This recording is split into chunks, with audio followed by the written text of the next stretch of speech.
Sosok Yusuf, pilot Smart Air yang selamat bertahan 2 hari, 2 malam dengan api unggun.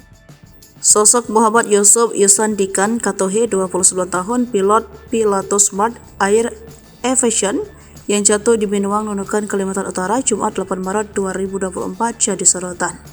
Sebab dia merupakan pilot mudah terbang untuk membawa sembako yang masuk dalam program subsidi ongkos angkut SOE barang. Dia selamat dan dievakuasi tim SAR menggunakan heli Karakal pukul 5:23 Minggu 10 Maret 2024.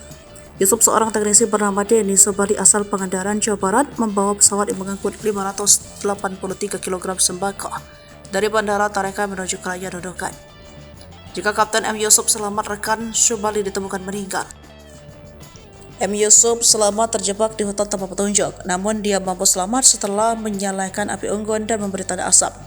Pihak tim penyelamat melihat kepulan asap dan asap tersebut dibuat oleh kru Smart Air korban kecelakaan.